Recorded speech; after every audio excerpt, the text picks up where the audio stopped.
Okay, this is my 2016 Mercedes-Benz CLA250. It had a very strong smell of antifreeze, and then when my wife and I were looking at it, she found that the coolant lines for the turbocharger were leaking and they had buildup. I'm sorry I didn't show you the teardown of it, but you can probably deduct it from putting it back together. The first thing was taking this off, and you just pull it off. See, it has the things where it goes. Then this I replaced yesterday because the old one couldn't stand the heat, and this is the air duct for it. And actually the old one, right there. The old one is right there for comparison.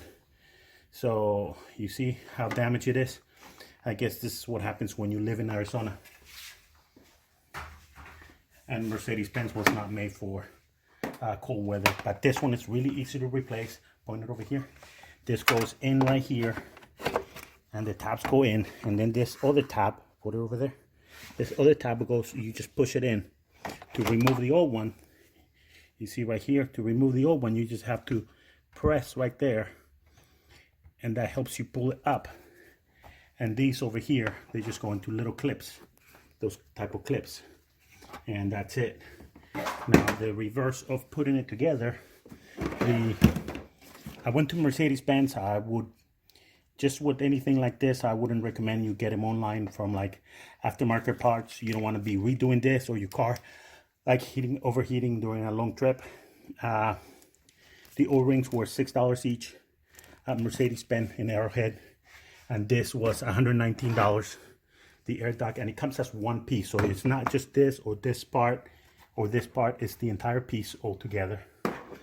Then to remove it, it has this, to remove the shield, the heat shield, it has this star sockets. And if you don't have a set, this set is really cheap at Harbor Freight. So, and it works just fine. And what I did is just remove the star sockets for here. I mean the star bolts for there, so that I could access this. This, since it had so much buildup, it was kind of hard, so I had to do a lot of wiggling to take the first one off. And as you can see, this is the new O-ring. This is the new O-ring. This is the old O-ring. This is how bad it looks. You see that it's completely flat. So of course it had a slow leak. It wasn't not anything that you could visually see, but you could smell it. So once I pull the top one, then see I put the bottom one, and you can actually see that one. Let me get the O-ring off of that one. And it actually has three. There's a top one here, but this one is absolutely fine. If I need to change it, I'll replace it now that I know how to do it. And make sure you're pointing at that, honey. Mm-hmm.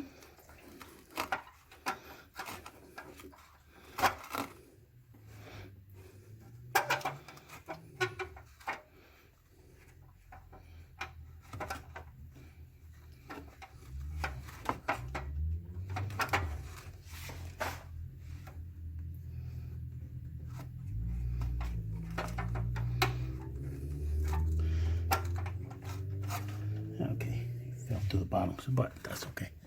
Now you just make sure that you have a wire brush to make sure that there's no debris on the outside of the O-ring where you're going to put the O-ring. And I put a pan underneath for the dripping antifreeze, but it's still, you know, anybody ever work with this, it spills all over the place anyways. So I'm gonna have to do some cleanup later.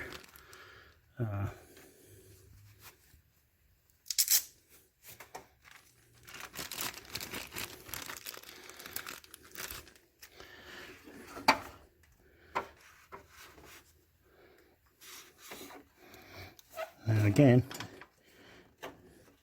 just wiggle it in. See, it goes in right there. If you see that it's a little bent, it's just because I had a screwdriver in there and wiggling it out. Once I put the bolt in there, it's going to put it back in place.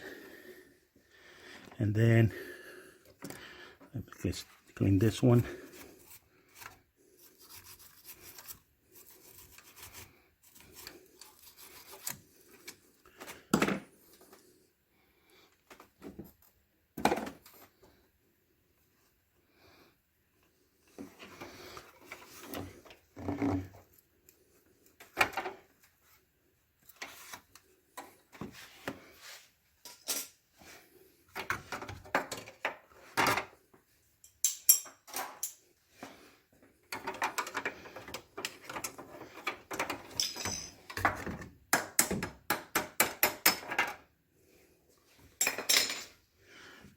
sure that that goes flat.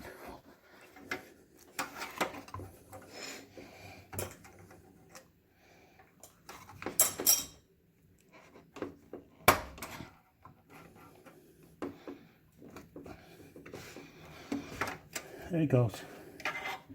Now the top one, again,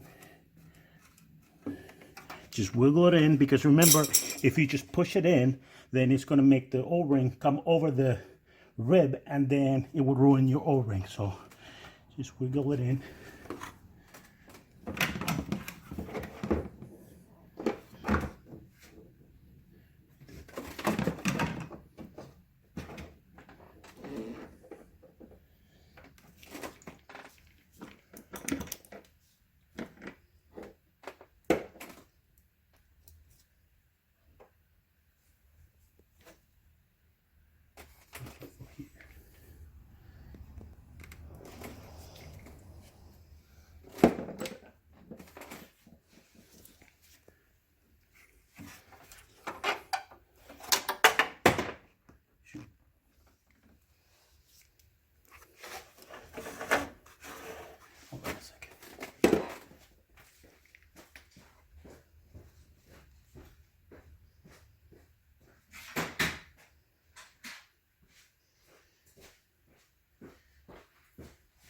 There's something really cool to have. You see this right here? It's a magnet, and it has a light right there, and then it has an extension bar. So I drop a screw right there, and I can see it with my light, and I'm reaching it, and it's not magnetic.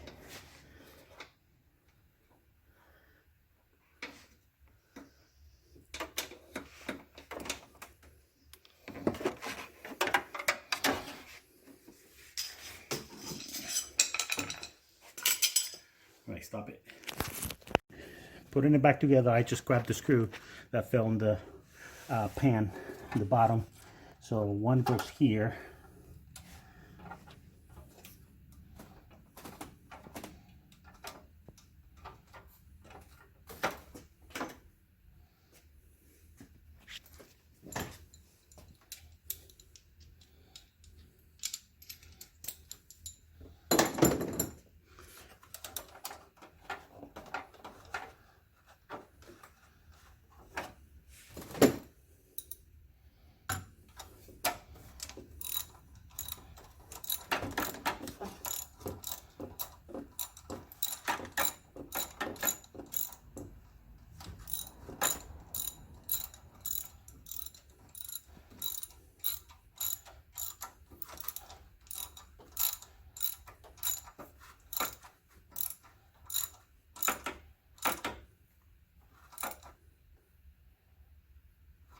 Okay, so that one goes there, and since this other line right here joins this line over here, so it has a screw that right there, it has a screw for keeping them together, but when you're doing this you need to separate them.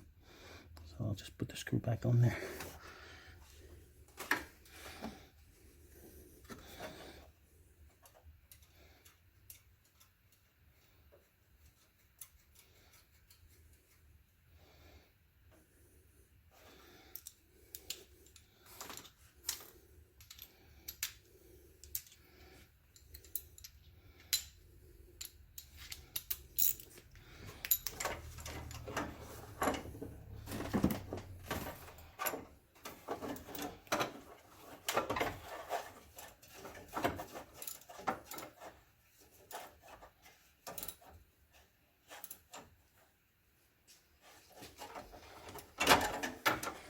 Okay, so right there, the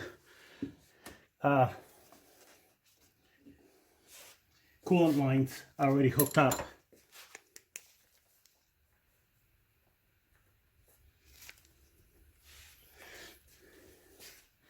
Now it's just putting everything back together. I didn't remove the oxygen sensor because I didn't feel I would need to. I have enough space for working here. Then it has 3 metal clips for the 2 heat shields, 2 at the bottom, and then 1 right here on top what I did is I loosened this bracket so that I can get to the heat shield and move it out of the way.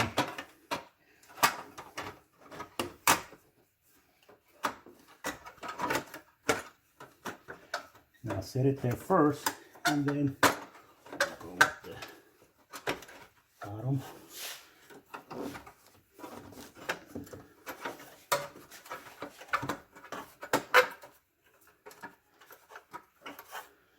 One, two, and it goes right here.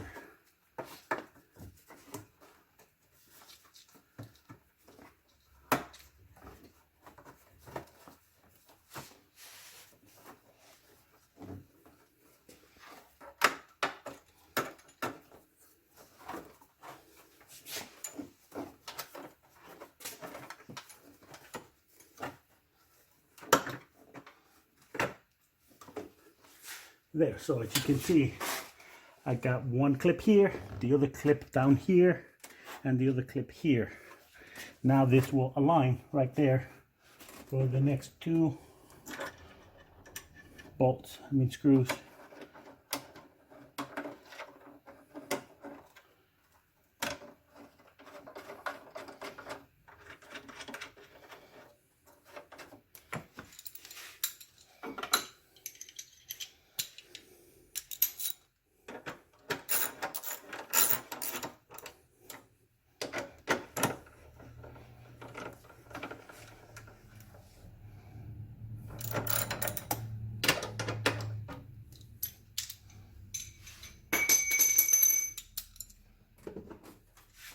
The last thing is the bracket I loosen. There's one screw that goes here, and this uses a different one. This is the, what is it? VE10. I think it is. And the other one was,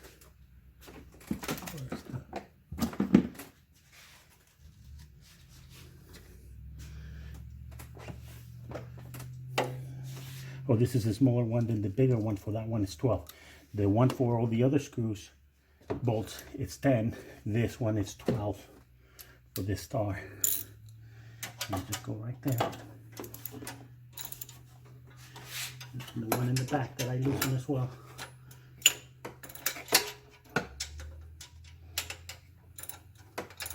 I honestly thought it was going to be more difficult. I had a lot more work to do with my Dodges than with this.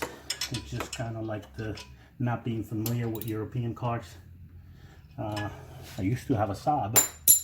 That's a whole different beast.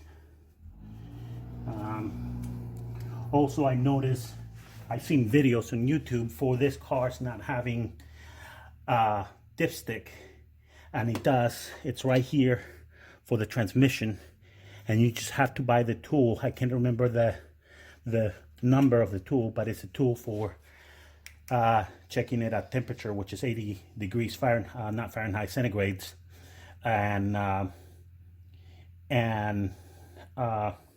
you can definitely do it yourself if you want to. And another thing that I did is the oil change before, and that is very simple. Here's the filler for the oil change for checking it, and right here is your oil filter, and it's the canister type. If you have a Dodge or a lot of the newer cars, you have the canister where you take it out and the filter comes out, and the cap on there tells you the torque in Newton pounds. Make sure, inch pounds. I think it is 15. Yeah, 25.5. I think it is Newton pounds. Yeah, so if you have any decent torque wrench, it will give you those measurements. So that's it. Now I'm just going to fill it up. And now, hold on, before that, stay there.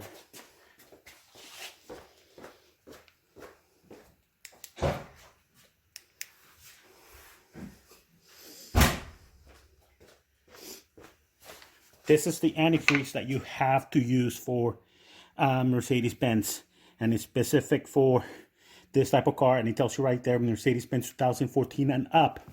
Okay, if you use anything else, you take your chances. I'm gonna try to take my chances putting water than a different antifreeze. And I spill all over.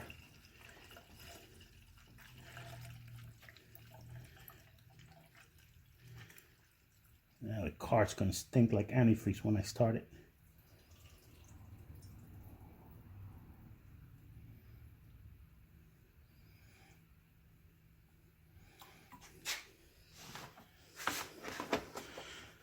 Then, for the purpose of the video, we're done. I'm just gonna let it dry a little bit before I start it because I don't want to smell antifreeze. And I'm going to put it back together so that you guys can see how the rest of it goes together, which is very simple.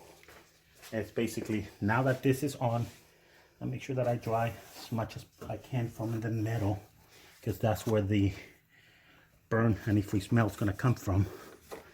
Yeah, then this is plastic, but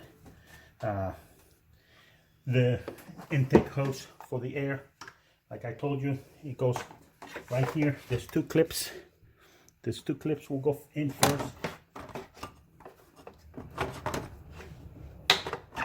Right there, they're in, and then the bottom, any clips. Now this, you see the bottom, it has two, so you make sure that the bottom goes in first, there, and then the top just aligns, and there you go, it's clipped on. So I think that's it for this. Let me attach whatever I had loose here. There you go. This vacuum line is kind of loose because I loosen it to move this right there, that little clip. And then double check. Last thing is this, and as I was telling you, you see right there, there's 4 of those hookups, and they just basically pop in into this bolts. So line right there. There's 1, 2, 3, 4. That's it. The car's done. And you can turn it off. Okay, so now the car's been for a drive.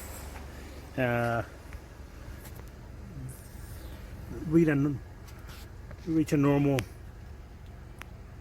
temperature right there, about 90 degrees. Okay, so and then I took it for a drive. A lot of stuff that it's plastic is still wet, but the main thing is right there, as you can see. Let's see.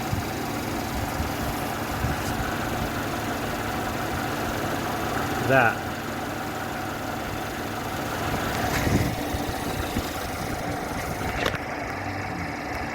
It's completely dry.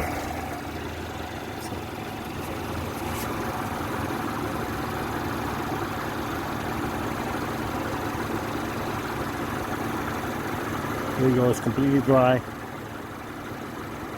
And there's no sign of any antifreeze coming out of it.